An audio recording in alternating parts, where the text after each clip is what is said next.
स्मृतापि तरुणातपं करुणया हरन्ति नृणाम् अभङ्गुरतनुत्विषां बलैताशतैर्विद्युतां कलिन्दगिरिनन्दिनी तटसुरद्रुमालम्बिनी मदीयमतिचुम्बिनी भवतु कापि कादम्बिनी।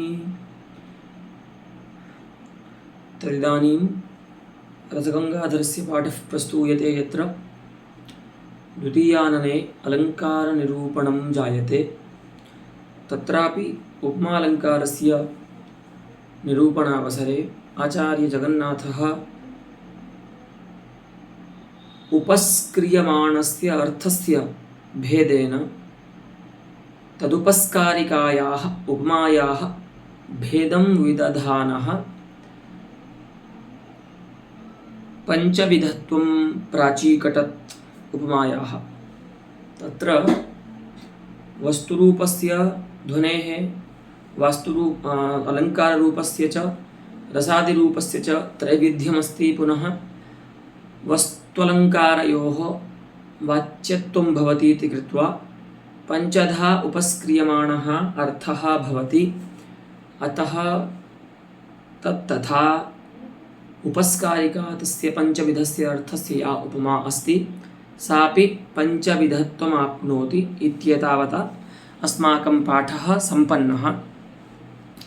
इदानीम् अद्यतनपाठस्य पङ्क्तिरस्ति अथ कथम् अलङ्कारस्य अलङ्कारान्तरोपस्कार्यत्वमुच्यते। अत्र खलु उक्तं यत् अस्मिन् शिशेण यथा सरोरुहं दिवसेन अमृतरश्मिमण्डलम् इति पद्ये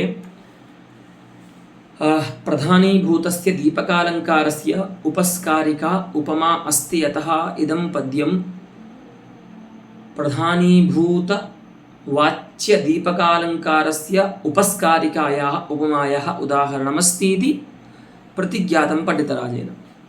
तर्हि इदानीं प्रश्नः भवति कि भैया अलंकार, एक अलंकार जो वाच्य है उसका दूसरा अलंकार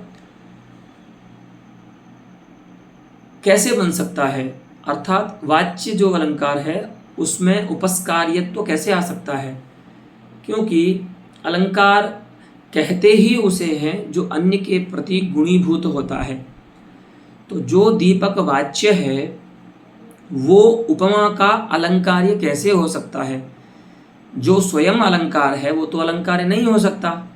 दो अलंकारों में अलंकार्य अलंकारक भाव तो कैसे होगा, उपस्कार्योपस्कारक भाव दो अलंकारों में कैसे होगा। या तो वो अलंकार व्यंग्य हो तो प्रधान रूप में व्यंग्य होकर के वो अलंकार्य बन सकता है। वाच्यस्यैव अलंकारस्य दीपकस्य इह कथम अलंकार्यत्वमुक्तं पंडितराजेन इति प्रश्नः इदानीं पदं करोति ग्रंथे। पश्यन्तु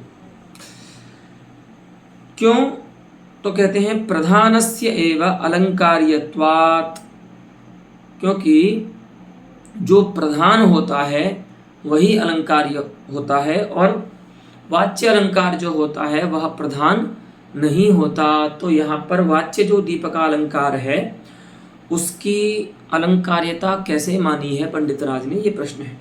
तो पंडितराज कहते हैं ऐसा नहीं कहना चाहिए कि जो प्रधान की ही अलंकारिता होती है और इसीलिए जो अलंकार है यहाँ पर दीपक अलंकार वह उपमा से अलंकार्य नहीं हो सकता। उसमें क्या हेतु है वो बताते हैं। अलंकारस्य उपमादेः ध्वन्यमानतायां प्राधान्यात् रसादिवत् अलंकारान्तरोपस्कार्यत्वे न कोपि तावदस्ति विरोधः। कि भैया जैसे आप जो प्रश्न कर रहे हो उनके लिए हम एक बात पूछते हैं कि आप इतना तो मानते हो ना कि जब कोई अलंकार प्रधान रूप से व्यंग्य होता है तो रसादि के समान दूसरे अलंकार से वह अलंकार्य हो सकता है, ठीक है। ऐसे ही तो वहां पर तो कोई विरोध नहीं है, अर्थात प्रश्नकर्ता के पक्ष से भी कोई विरोध नहीं है ऐसे स्थल में जहां पर कोई अलंकार व्यंग्य होकर के किसी वाच्य अलंकार से उपस्कृत हो रहा है ऐसे स्थल में, तो वहां पर तो अलंकार ध्वनि मानते ही हैं हम, है ना। एवमेव उसी प्रकार से मुख्यतया वाच्यतायाम अपि, तो जैसे प्रधान रूप से कोई व्यंग्य होता है अलंकार, उसी प्रकार से मुख्य रूप से वह वाच्य भी हो सकता है। ठीक है, जहाँ पर कोई रसादि रूप अर्थ मुख्य रूप से वहाँ पर उपस्थित नहीं है, तो ऐसी स्थिति में, या कोई व्यंग्यार्थ वहाँ पर मुख्य रूप से उपस्थित नहीं है, तो वाच्य ही प्रधान बन जाता है, तभी तो गुणीभूत व्यंग्य काव्य का भी लक्ष्य मिलेगा। नहीं तो अगर सभी जगह व्यंग्य को ही प्रधान मानोगे तो फिर गुणीभूत व्यंग्य काव्य होगा कहाँ। ये तो आप मानिए कि कहीं पर जो वाच्यार्थ होता है वह या तो व्यंग्य के न होने के कारण या तो व्यंग्य के अप्रधान होने के कारण प्रधान बन जाता है। तो ऐसे ही जब कोई अलंकार, वाच्यालंकार प्रधान हो जाता है, उसकी मुख्यता हो जाती है, तो उसके वाच्य होने पर भी वह अलंकारांतर के द्वारा उपस्कार्य हो जाता है। अस्तु, यथा ही, अब इसमें एक लौकिक उदाहरण दे रहे हैं, बहुत ही अच्छा देखिए। यथा ही आपणादौ विक्रियमाणतायां कनकताटंकस्य, ताटंको नाम कर्णाभूषणम, एक ताटंक नाम का, जिसको झुमका बोलते हैं आजकल व्यवहार की भाषा में, वह सुवर्ण का है। तो जब तक वह बाजार में है, सुनार के यहाँ पर है, सो उसका जब हो रहा है, मतलब उसको शोरूम में रखा है जब तक, तब तक उसमें जो रत्नादि हैं, उन रत्नादियों के द्वारा वह अलंकार ही उपस्क्रियमाण होता है, वही उपस्कार्य होता है, उसमें जो रत्नादि हैं उनके द्वारा। ठीक है, तो विक्रियमाणतायां कनकताटंकस्य रत्नाद्यलंकारांतरोपस्कार्यत्वे, रत्नादि जो अन्य अलंकार हैं वह जिस समय तक किसी ने उस ताटंक को, किसी स्त्री ने उस ताटंक को नहीं पहना है, तब तक उस ताटंक में जड़ित जो रत्नादि हैं वे रत्नादि उस ताटंक की ही शोभा करते हैं, जब तक वो बाजार में है, दुकान में लगा हुआ है, शोरूम में ताटंक, तब तक। तस्यैव च, और जब वही ताटंक कामिनी का, किसी स्त्री का कान का अलंकार बनता है, कर्णालंकरणतायां नाम तस्यैव सुवर्णताटंकस्य यदा कस्याश्चित् कामिन्याः कर्णालंकारता भवति तदा तस्यां कर्णालंकरणतायां पुनः प्रधानांतर सानिध्यात्। अब बात यह है कि अब तक तो कोई प्रधान ताटंक की अपेक्षा से उपस्थित ही नहीं था जब तक वो दुकान में था सुनार की, इसीलिए वहां पर रत्नादि जो अलंकार दूसरे हैं उसमें उनसे उस ताटंक की ही शोभा मानी जा रही थी। लेकिन अब उस ताटंक की अपेक्षा एक प्रधान जो है वो उपस्थित हो गया है, जो है नायिका का कान। तो उस कान की शोभा, या तो उस कान के द्वारा नायिका की शोभा वो ताटंक करता है। तो उस समय, जिस समय वह कामिनी का कर्णाभूषण है, उस समय वह ताटंक अलंकार हो जाएगा नायिका के प्रति, और वे रत्नादि भी परंपराया, माने पहले ताटंक के वे अलंकार बनेंगे और फिर वे भी नायिका के ही अलंकार कहलाएंगे जब नायिका ताटंक को पहन लेती है। लेकिन जब तक ताटंक को धारण नहीं किया है तब तक तो वह ताटंक ही उन रत्नादियों का अलंकार कहलाएगा, ये अलंकार्य कहलाएगा, माने उस ताटंक की शोभा वे करते हैं। तो जैसे आपणादौ विक्रियमाणतायां कनकताटंकस्य रत्नाद्यलंकारांतरोपस्कार्यता भवति, तथैव प्रधानीभूतस्य वाच्यालंकारस्य अप्रधानीभूत अलंकारांतरोपस्कार्यता भवति। पुनः तस्यैव, जो पहले अलंकार्य था ताटंक, यदि उसी ताटंक को कोई नायिका ने पहन लिया तो तस्यैव ताटंकस्य कामिनी कर्णालंकरणतायां तो पुनः प्रधानांतर सान्निध्यात् ताटंकस्य तद्गत रतनानां च साक्षात परंपराया च। तो ताटंक की तो साक्षात अलंकारता हो जाएगी और जो रत्नादि ताटंक के अलंकार थे उनकी परंपरा से अलंकारता होगी। ठीक है, तो साक्षात परंपराया च कर्णादि शोभोपस्कारकतया, कान के शोभा के उपस्कारक वे सभी हो जाएंगे, यानी कि कान के अलंकार वे सभी बनने लगेंगे। तथा तदलंकारत्वम, तो फिर उनमें सब में कर्णाद्यलंकारता आ जाएगी, ताटंक में भी आ जाएगी और ताटंक का अलंकार जो है रत्नादि उनमें भी आ जाएगी। एवमेव रसादि सान्निध्ये, अगर किसी रसादि का सान्निध्य हो गया तो वहां पर जो रूपकादि, जिसको अभी तक आप अलंकार मान रहे थे, उस रूपकादि की, और तो यहाँ पर दीपक को ले लीजिए उस स्थल में, रूपकादेः अथवा अत्र दीपकादेः तदुपस्कारकस्य च, तो यहाँ पर दीपक की उपस्कारिका कौन है? उपमा है, तो इसीलिए दीपकादेः तदुपस्कारिकायाः उपमायाश्च रसाद्यलंकारता भवति। तो जिस प्रकार से कर्णालंकारता रत्नादियों की और ताटंक की हो जाती है, उसी प्रकार से रसादि के उपस्थित होने पर यहाँ पर दीपक में भी तन्निरूपिता अलंकारता आ जाएगी, रस निरूपिता अलंकारता, और उपमा में भी रूपक के द्वारा रस निरूपिता अलंकारता आ जाएगी। लेकिन जब तक कोई है ही नहीं तो दीपक शोभा करे किसकी? इसीलिए वाच्य अलंकार भी प्रधान जब हो जाता है तो दूसरे अलंकारों से उसकी शोभा मानी जा सकती है। अयम अस्ति पंडितराजस्य अभिप्रायः। अस्तु,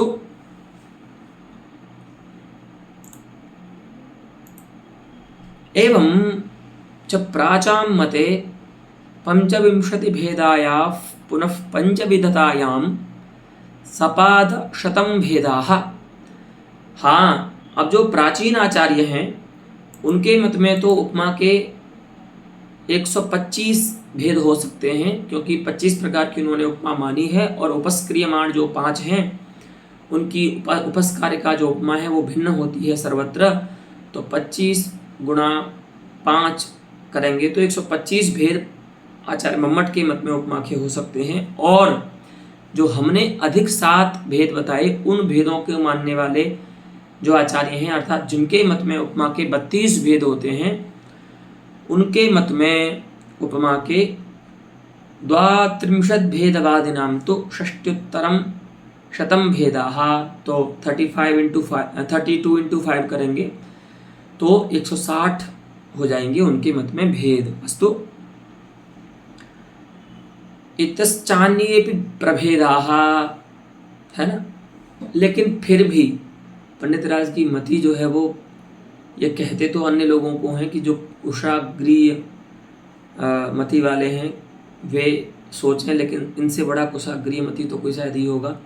तो ये स्वयं ही बताते जाएंगे अभी, और इनका मन नहीं भरेगा तो और भी भेद बताएंगे उपमा के। देखिए, लेकिन क्या कहते हैं कि देखो भैया, ये तो हमने बता ही दिए 160 भेद, लेकिन और अगर किसी की मति कुशाग्रिया है, अर्थात अतिशयेन कुशाग्रा है, सूक्ष्म है, तो ऐसे कुशाग्रियाधिषणा नाम बुद्धिः येषां ते कुशाग्रियधिषणाः जनाः तैः कुशाग्रियधिषणैः अर्थात सूक्ष्ममतिभिः जनैः स्वयमपि उद्भावनीयाः। वे भी इस प्रकार से कुछ भेदकों की कल्पना करके और भी भेद उपमा के मान सकते हैं।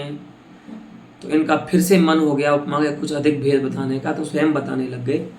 कह रहे हैं, देखो ऐसा कहने के बाद प्रायः हम देखते हैं सभी संस्कृत ग्रंथों में जो ग्रंथकर्ता है वो स्वयं फिर भेद निरूपण में प्रवृत्त नहीं होते हैं, लेकिन पंडितराज ऐसी विलक्षण शैली वाले आज पंडित हैं कि ऐसा लिखने के बाद भी कि अब पाठकों को स्वयं उनको खोजना चाहिए उपमा के अन्य भेदों को, लेकिन ऐसा बोलने के बाद भी स्वयं बताते हैं कि कैसे भेद हो सकते हैं।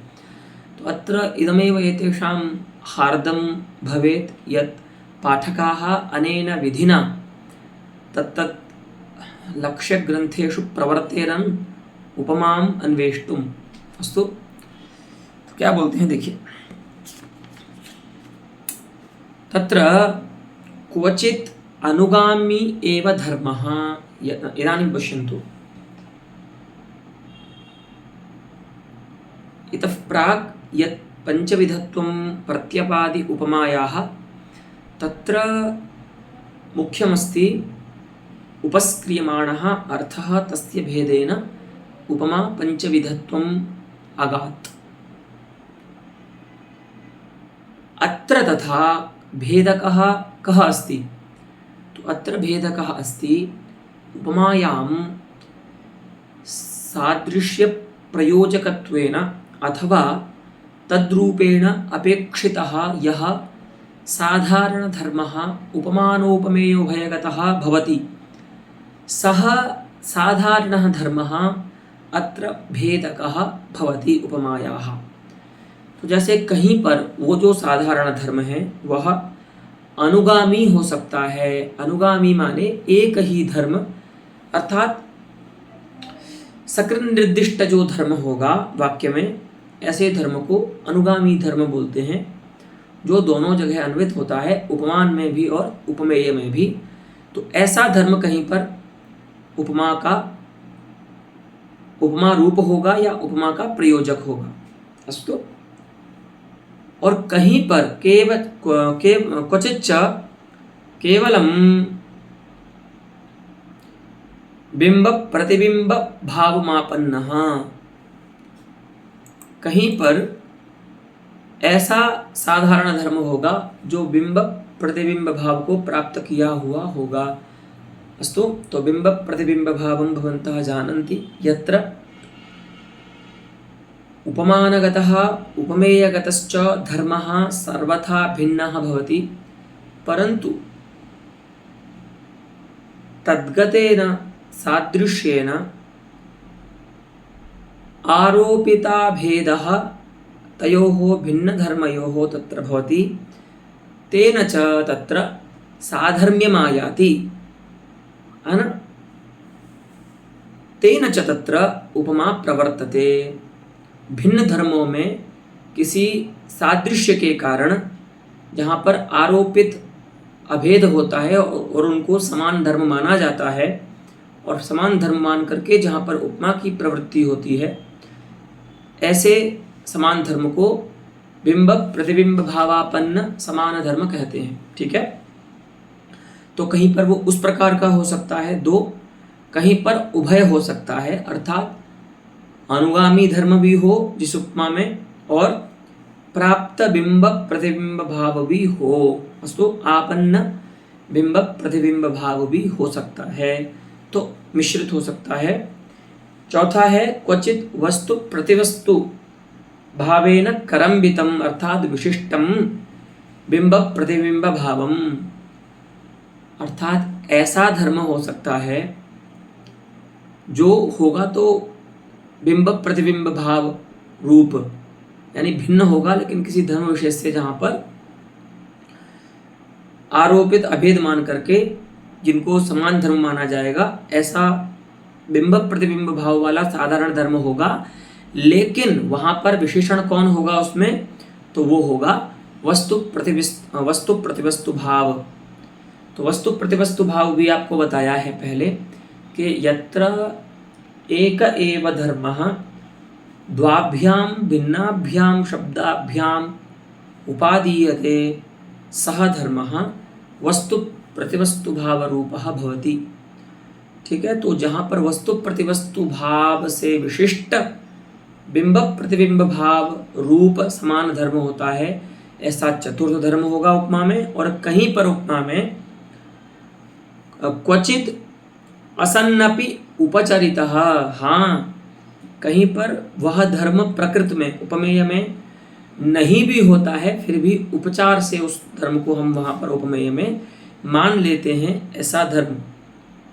ठीक है, 5 प्रकार की उपमा हो गई धर्म के भेद से।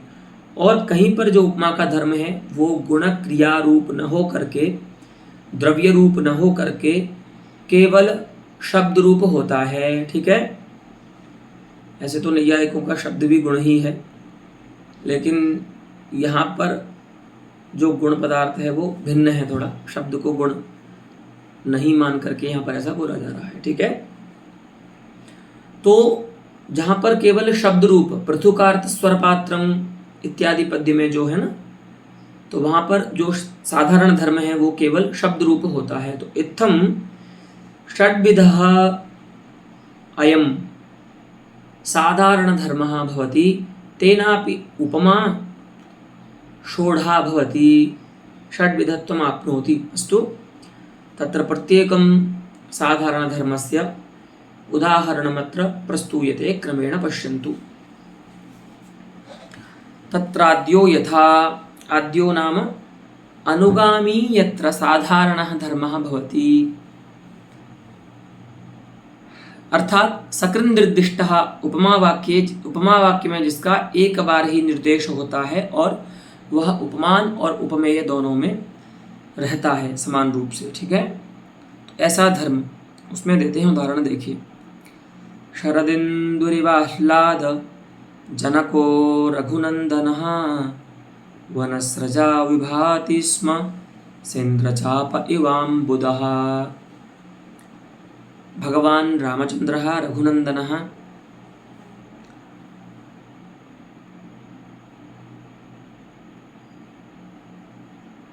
वनस्रजा विभाति, वनमालया विभाति। स्रक नाम माला, तृतीयायां स्रजा, तो वनस्रजा अर्थात वनमालया विभाति। कथम विभाति, तो यथा अम्बुदः सेन्द्रचापः, इंद्रचापेन सहितः, तो इंद्रधनुष जो होता है ना, तेन सहितः यथा विभाति तथा अयं रामचंद्रः वनमालया विभाति। कीदृशः रघुनन्दनः तदा उच्यते शरदिन्दुरिवाह्लादजनकः। शरदिन्दुः इव आह्लादजनकः रघुनन्दनः। शरत्कालीन चंद्र के समान जो आह्लादकारी है, ऐसे भगवान राम वनमाला से वैसे सुशोभित होते हैं जैसे इंद्रधनुष से मेघ सुशोभित होता है। अस्तु, तत्र इदानीं पूर्वार्धे पश्यन्तु। सकृन्निर्देशात् धर्मः अनुगामी, तो वस्तुतः धर्मस्य अनुगामित्वं सकृन्निर्देश रूपमाचार्यः मनुते। यहाँ पर देखिए, उपमालंकार तो है, स्पष्ट ही है। शरदिंदु है उपमान, भगवान राम है, रघुनंदन है उपमेय, इव है उपमावाचक शब्द, और आह्लाद जनकता यह है साधारण धर्म। तो यहाँ पर जो आह्लाद जनकत्व रूप धर्म है वह सकृन निर्दिष्ट होने के कारण क्या है, अनुगामी धर्म है। ठीक है, दोनों में उसका अन्वय होता है, दोनों में उसकी सत्ता है। ठीक है, यद्यपि यहाँ पर वो उपमेय के विशेषण के रूप में कहा गया है, लेकिन फिर भी उसका वो अन्वय जो है वो, जैसा कि आपको बताया भी था ग्रंथांतर के पाठ से, कि मैंने उपमेय विशेषणतया उक्त भी जो साधारण धर्म होता है उसका अन्वय शाब्द बोध के समय उपमेय निष्ठतया उपमान निष्ठतया उभयथा होता है। तो यहाँ पर भी अनुगामी धर्म है सकृन निर्दिष्टत्वात्। अस्तु, आह्लादजनकत्व रूप जो है, तो ये हो गया पहले अनुगामी रूप धर्म की उपमा का उदाहरण। ठीक है, द्वितीय केवल बिंब प्रतिबिंब भावापन्नः, तो कोमलातप शोणाभ्र। तो आप इस पद्य का स्मरण कीजिए, ये पद्य पहले आ चुका है कि जहाँ पर साधारण धर्म जो है, माने साधारण धर्म ही नहीं होता, जहाँ पर दो पदार्थों में उनमें उपमान उपमेय भाव कैसे होगा, इस स्थल में आया था ये पद्य। तो जहाँ पर संध्या काल का एक यति से उपमा दी गई थी। ठीक है, तो वहाँ पर उपमान है संध्या काल और उपमेय है यति। तो उपमान संध्या काल में कोमला तप शोणाभ्रत्व रहता है, और कोमलातपत्व रूप धर्म रहता है, और यति रूप उपमेय में कुंकुमालेपनत्व रूप धर्म रहता है। तो ये दोनों धर्म भिन्न हैं। बिंब प्रतिबिंब भाव का अभिप्राय भी यही है ना, कि जहाँ पर दो भिन्न धर्मों में आरोपित अभेद से साधर्म्य की कल्पना करके उपमा प्रवृत्त होती है, उसको हम बिंब प्रतिबिंब भाव कहते हैं। तो यहाँ पर देखिए, यति रूप उपमेय में को कुंकुमालेपत्व रहता है, संध्या काल रूप उपमान में कोमलातपत्व रहता है। ये दोनों ही धर्म भिन्न हैं, लेकिन इन भिन्न धर्मों के होने पर भी रक्तत्व रूप जो गुण है समान, क्योंकि वह संध्या काल भी रक्त होता है, यति भी कषाय वसन होता है, इसलिए रक्त होता है। तो कोमलातपशोणाभ्र इत्यादि पद्य में कोमलातपत्व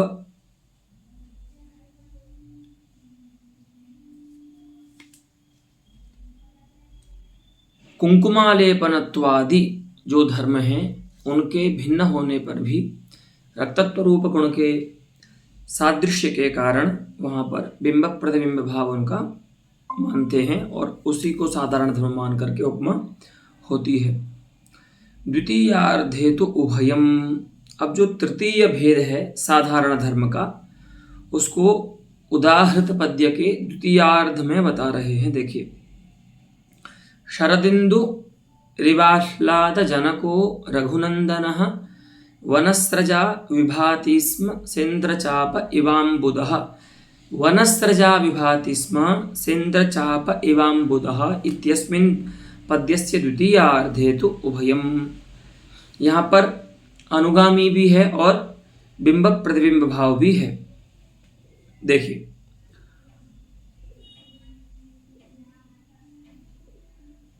विभाति स्म इति क्रियापदेन शोभारूपः शोभाक्रियारूपः यः धर्मः अस्ति स तु अनुगामी धर्मः अस्ति।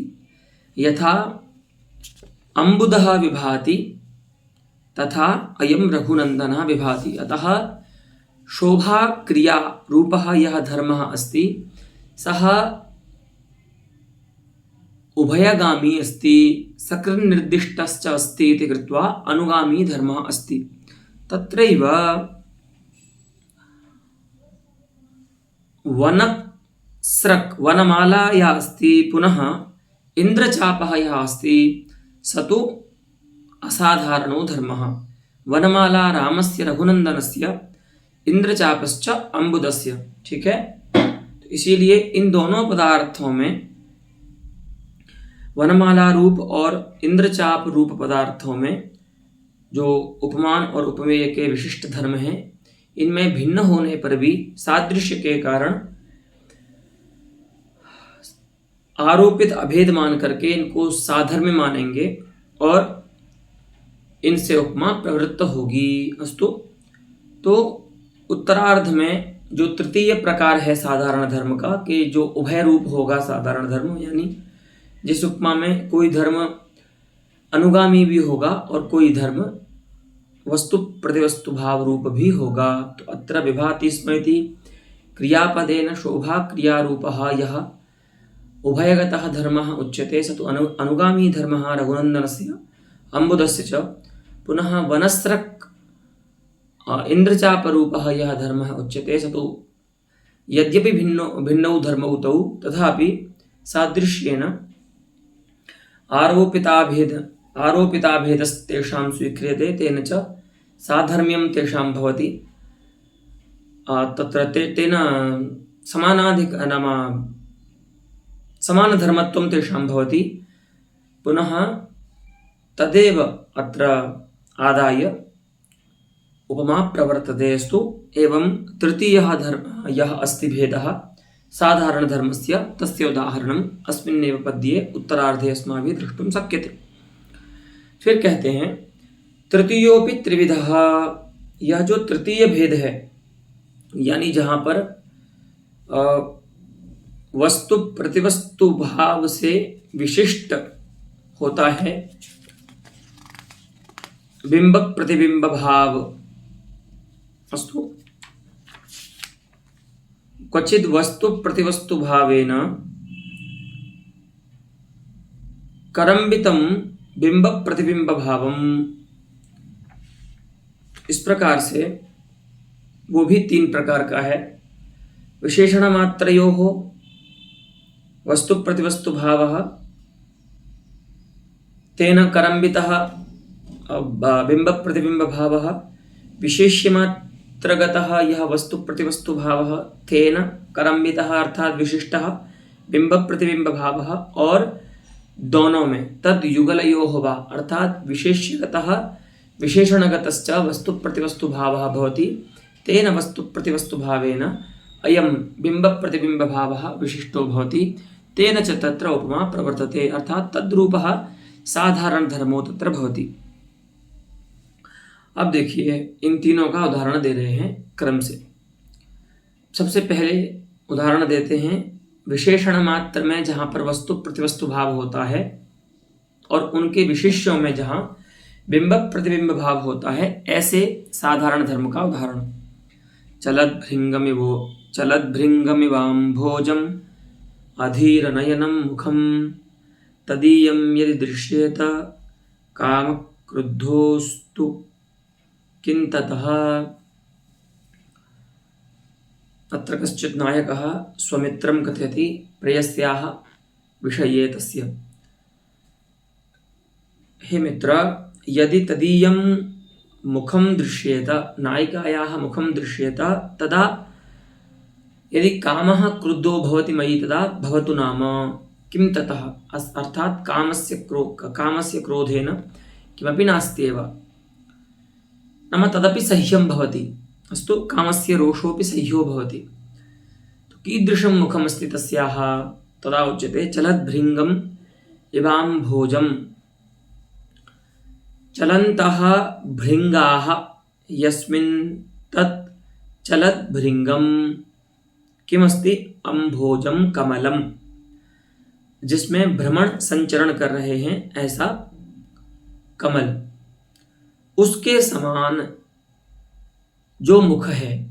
ठीक है, चलद्भृङ्गम् अम्भोजमिव यन्मुखमस्ति यदि तद्दृश्येत मया तदा कामस्य रोषेणापि मह्यं क्लेशः नास्ति।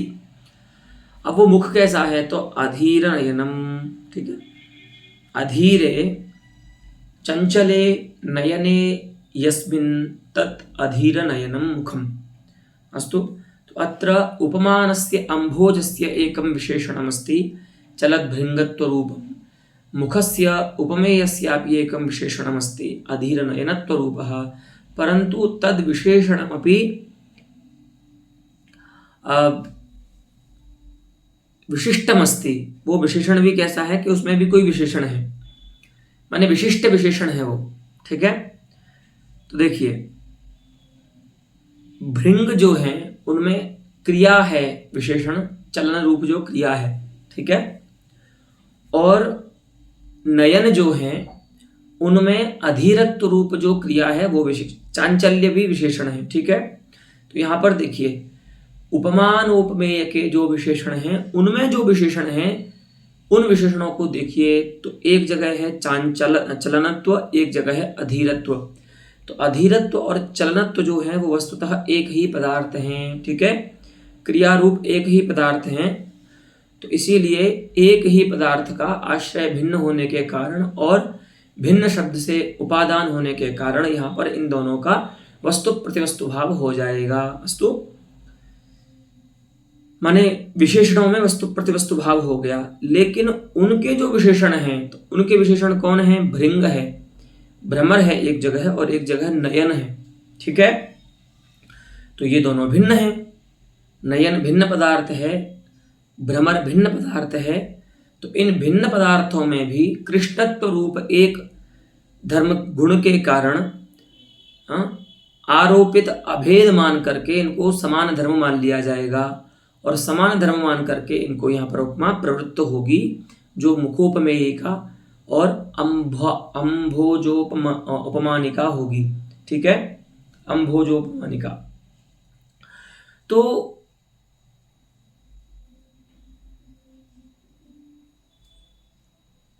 उपमान विशेषण जो है भृंग, भ्रमर, और उपमेय विशेषण जो है नयन, वे दोनों भिन्न पदार्थ हैं, अतः उनमें बिंब प्रतिबिंब भाव होगा। लेकिन उनके जो विशेषण हैं अधीरत्व और चलनत्व, वे एक ही पदार्थ हैं, लेकिन भिन्न पदोपात्त होने के कारण उनमें वस्तु प्रतिवस्तु भाव होगा। तो यहां पर नयन और भ्रमर में जो बिंब प्रतिबिंब भाव है वह विशिष्ट है चलन और अधीरत्व के वस्तु प्रतिवस्तु भाव के द्वारा। तो अत्र चलत अधीरत्व रूप विशेषण गतेन वस्तु प्रतिवस्तु भावेन विशिष्टः अस्ति भृंग नयनगतः बिंब प्रतिबिंब भावः। अस्तु, तादृशः अत्र साधारण धर्मः अस्ति इति कृत्वा अयमस्ति विशेषणमात्रगतस्य वस्तु प्रतिवस्तु भावेन करम्बितस्य बिंब प्रतिबिंब भावस्य साधारण धर्मस्य उदाहरणम्। अस्तु, अब द्वितीय बताते हैं। इसी में माने साधारण धर्म के इस भेद में जो 3 भेद हैं उसमें से द्वितीय का उदाहरण देते हैं। इसका पहले उपपत्ति देख लीजिए। अत्र चलन अधीरत्वयोः अर्थात चलनस्य अधीरत्वस्य च विशेषणयोः, परन्तु इदम् अत्र अवधेयम् एते विशेषणे साक्षात् उपमानोपमेययोः न स्तः। एते विशेषणे भ्रमरे नयने च स्तः। ये दोनों भ्रमर और नयन में विशेषण है। ठीक है, तो विशेषणयोः वस्तुतः एकरूपयोः शब्दद्वयेन उपादानात् वस्तु प्रतिवस्तु भावः तद्विशेषणकयोश्च, और वे विशेषण हैं जिनके ते विशेषणे ययोस्तौ तद्विशेषणकौ, ऐसा विग्रह करेंगे। ठीक है, ते विशेषणे यस्य अथवा ययोः तौ तद्विशेषणकौ शब्दौ, अथवा ते विशेषणे ययोस्ते तद्विशेषणके पदे अर्थात विशेष्य पदे। तो तद्विशेषणकयोश्च भृंगनयनयोः, वह विशेषण हैं जिनके, ऐसे कौन है, भृंग और नयन। उन भृंग और नयन पदार्थों में यहाँ पर बिंब प्रतिबिंब भाव होगा। अस्तु, इति तत्करम्बितः अयम् उच्यते, अर्थात अयम अर्थात बिंब प्रतिबिंब भावः भृंग नयनगतः बिंब प्रतिबिंब भावः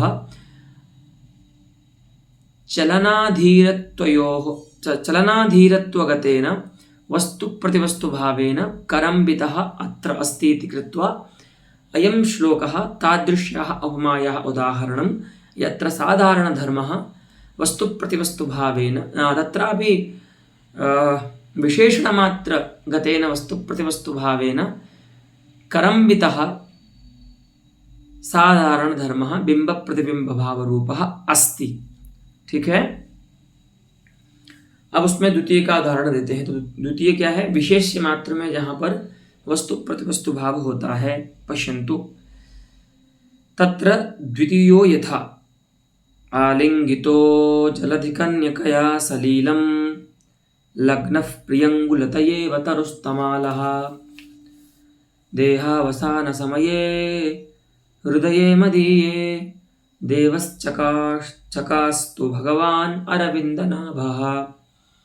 भगवान् अरविन्दनाभः मम हृदयावसान समये हृदये चकास्तु, मेरे हृदय में जब मेरा देहावसान हो, मेरी मृत्यु हो, तो भगवान अरविंदनाभ जो हैं, पद्मनाभ भगवान जो विष्णु हैं, वह मेरे हृदय में शोभित होवें। ऐसा प्रार्थना यहाँ पर पंडित राज कर रहे हैं। ठीक है, तो कैसे हैं भगवान विष्णु, कैसे हैं भगवान अरविंदनाभ?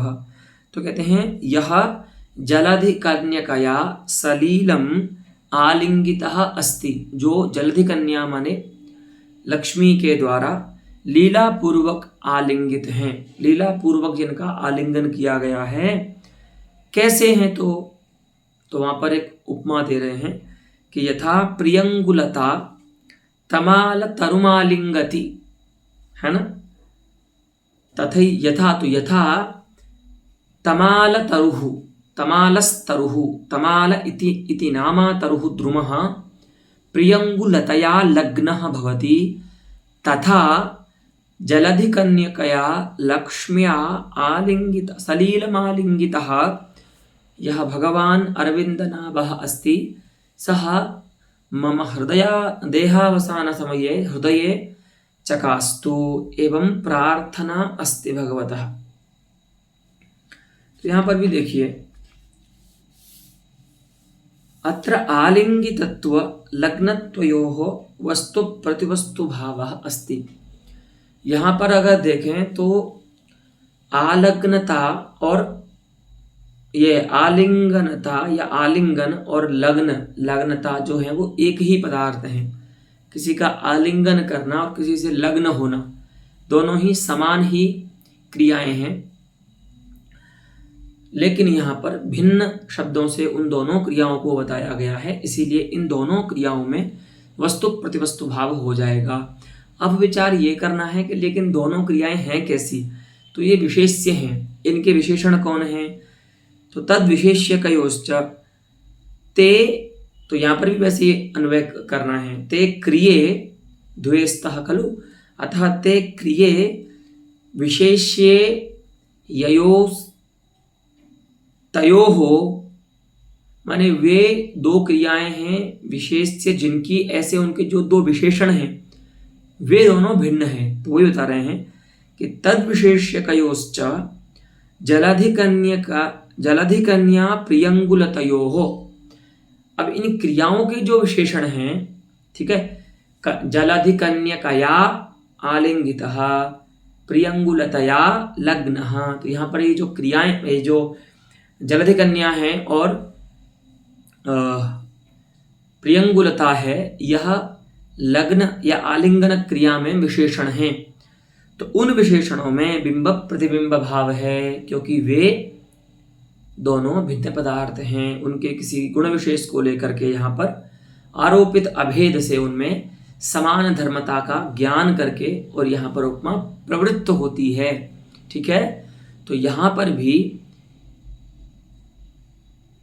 विशेष्य मात्र में रहने वाले वस्तु प्रतिवस्तु भाव के द्वारा विशेषण में जो बिंब प्रतिबिंब भाव रह रहा है, उस बिंब प्रतिबिंब भाव से यहाँ पर उपमा प्रवृत्त होती है। तो इत्ययमपि तत्करम्बित एव, इसीलिए यहाँ पर भी यद्यपि वह विशेषणों में रहता है बिंब प्रतिबिंब भाव, लेकिन उसको भी यहाँ पर हम विशिष्ट ही मानेंगे। अस्तु, तत्करम्बित एव। तत्र तृतीयो यथा, तत्र नाम यत् वस्तु प्रतिवस्तु भाव करम्बितस्य बिंब प्रतिबिंब भावस्य ये त्रयः भेदाः सन्ति, तेषु अयं तृतीयः भेदः इदानीम् उदाह्रियते। दशाननेन दृप्तेन नीयमाना बभूसति द्विरदेन मदान्धेन कृष्यमाणेव पद्मिनी। तृतीयः प्रकारः कः अस्ति? तद् युगलयोः वा, अर्थात् यत्र बिंब प्रतिबिंब भावः संपुटितः भवति, अर्थात् उभयतः, अर्थात् विशेषणगतोपि वस्तु प्रतिवस्तु भावः भवति, विशेष्यगतोपि वस्तु प्रतिवस्तु भावः भवति। उभयगतेन अर्थात् विशेष्य विशेषणगतेन वस्तु प्रतिवस्तु भावेन करम्बितः यत्र बिंब प्रतिबिंब भावः भवति, तादृशोपि साधारणधर्मः उपमायां भवति। तस्य इदम् उदाहरणम् इदानीं प्रस्तूयते, पश्यन्तु। तो रावणेन नीयमाना सीता कथम बभौ, किस प्रकार से उनकी शोभा है उसका वर्णन कर रहे हैं यहाँ पर। देखिए, दशाननेन दृप्तेन दशाननेन रावणेन नीयमाना लंकां प्रति नीयमाना सती अर्थात सीता बभौ शुशुभे, कीदृशी शुशुभे, तो तत्र उपमानं कल्प्यते, कैसी शोभा हुई रावण के द्वारा जब सीता जी को ले जाया गया लंका में बलात्। तो कह रहे हैं जैसे कोई मदान्ध हाथी, कश्चित् मदान्धः द्विरदः, द्विरदो नाम हस्ती, यदा कांचित पद्मिनीम आकर्षयति, खींचता है जबरदस्ती, तो यथा मदान्धेन द्विरदेन आकृष्यमाणा पद्मिनी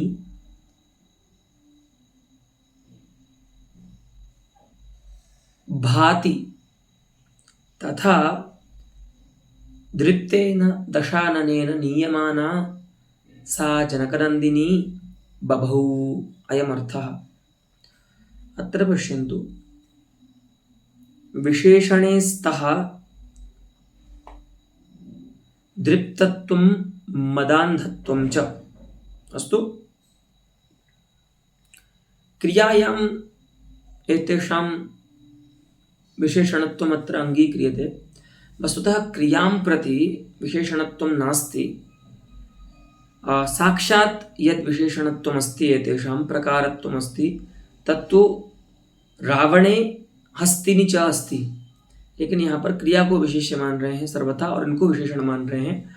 उसके बीच में जो एक पदार्थ है दशानन और द्विरद रूप, उसमें बिंब प्रतिबिंब भाव है। ठीक है, तो ध्यान दीजिए, यहाँ पर विशेषण है दृप्तत्व और मदान्धत्व, ये दोनों एक ही है, अर्थ समान है इन दोनों का। ठीक है, तो जब अर्थ एक ही है तो एक ही अर्थ को दो भिन्न शब्दों से कहने से वस्तु प्रतिवस्तु भाव होगा। तो दृप्तत्व और मदान्धत्व जो विशेषण हैं उनमें क्या हो गया, वस्तु प्रतिवस्तु भाव हो गया। ठीक है, और विशेष्य जो यहाँ पर क्रियाएं हैं नीयमानत्व और कृष्यमाणत्व, वे विकृष्यमाणत्व, वे भी कैसी हैं, एक ही क्रिया हैं। ले जाना आकर्षण भी बोलते हैं उसको, नयन भी बोलते हैं। ठीक है, तो वो भी यहाँ पर एक ही है, तो समान ही क्रिया का, एक ही क्रिया का शब्दद्वयोपादान जो है वो वस्तु प्रतिवस्तु भाव हो गया। तो अत्र विशेषणयोः अपि वस्तु प्रतिवस्तु भावः अस्ति यथा विशेष्ययोः। ठीक है, उनके मध्य में, विशेषण और विशेष्य के मध्य में जो दो पदार्थ हैं वे कौन हैं, तो द्विरद है हस्ती और दशानन रावण है एक पदार्थ। उन दोनों का यहाँ पर बिंब प्रतिबिंब भाव हो जाएगा कि क्योंकि वे दोनों अत्यंत भिन्न पदार्थ हैं। ठीक है, तो वही कहते हैं कि अत्र विशेषणयोः दृप्तत्व मदान्धत्वयोः विशेष्ययोश्च नियमानत्व कृष्यमाणत्वयोः वस्तु प्रतिवस्तु भावेन उभयतः संपुटितः। वस्तुतः देखा जाए तो विचार कीजिए, क्रम का विचार कीजिए। पहले विशेषण है दृप्तत्व, उसके बाद उसका जो विशेष्य बनेगा साक्षात वो बनेगा ये रावण, और उसके बाद विशेष्य आएगी क्रिया जो नियमानत्व है। तो संपुट किसको बोलते हैं, संपुट बोलते हैं जहां पर आगे और पीछे किसी वस्तु के किसी इस एक ही वस्तु को लगाया जाए, है ना। जैसे हम रामचरितमानस का पाठ करते हैं तो वहाँ पर तो हर एक दोहा के बाद संपुट लगाते हैं, लेकिन जैसे दुर्गा सप्तशती का पाठ करते हैं संपुटित, तो वहाँ पर प्रत्येक श्लोक के पहले जो संपुट जिस मंत्र का आप लगाना चाह रहे हैं और उस श्लोक के बाद एक श्लोक का पाठ करना होता है ना। विद्या ददाति विनयम, विनय नहीं, ये नहीं, ये है ना एक बड़ा प्रसिद्ध दुर्गा सप्तशती का मंत्र है, प्रायः उसका लोग वो करते हैं, वकार से ही है कुछ।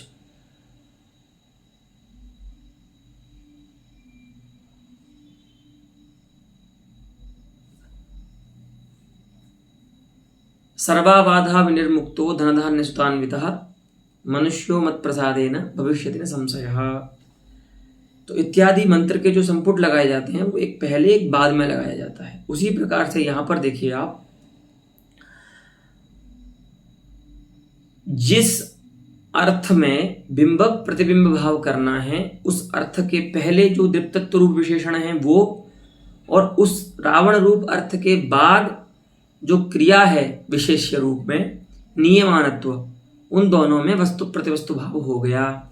तो यहाँ पर विशेष्य और विशेषण के वस्तु प्रतिवस्तु भाव से संपुटित हो जाता है द्विरद और दशानन का जो बिंबक प्रतिबिंब भाव है। अस्तु, वही कहते हैं उभयतः संपुटितः दशानन द्विरदयोः बिंबक प्रतिबिंब भावः इति अयमपि तत्करम्बितः।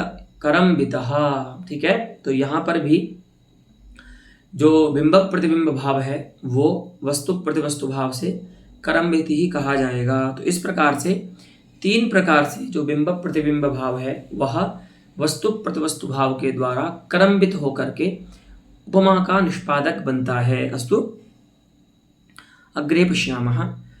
विमलं वदनं तस्याः निष्कलङ्कमृगाङ्कति इत्यत्र वैमल्य निष्कलङ्कत्वयोः वस्तुतः एकरूपयोः बिंबक प्रतिबिंब भाव निर्मुक्तं वस्तु प्रतिवस्तु भावमापन्नयोः उपमा निष्पादकत्वं यदि अस्ति तदा शुद्धं वस्तु प्रतिवस्तु भावमापन्नोपि एष षष्ठो धर्मः।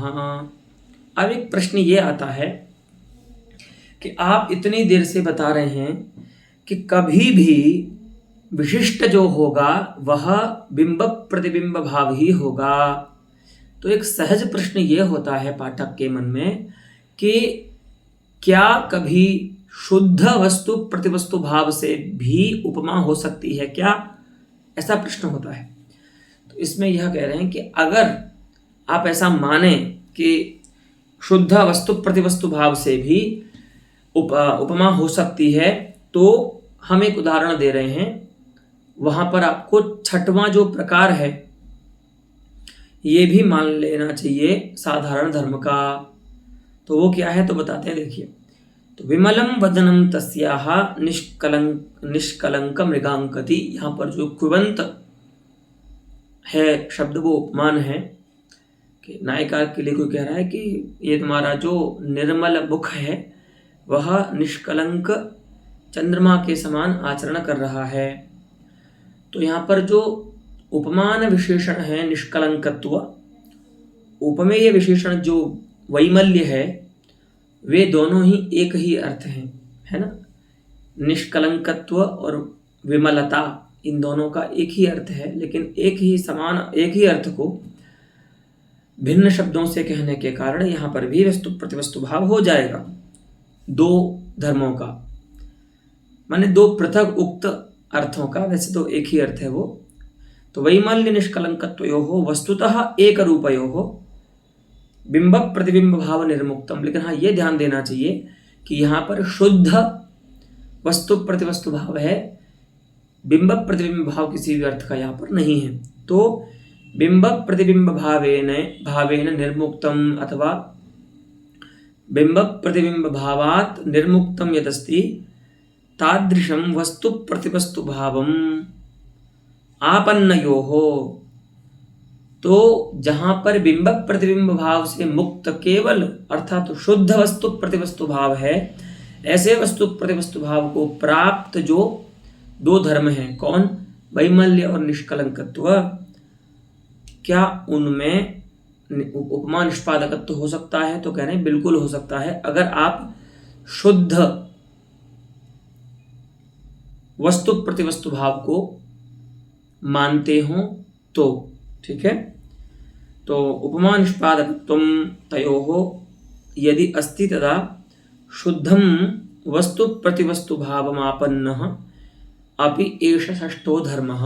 तो एक छठवां प्रकार का भी एक नया ये धर्म हो जाएगा जहाँ पर शुद्ध वस्तु प्रतिवस्तु भाव को प्राप्त ये करता है। अस्तु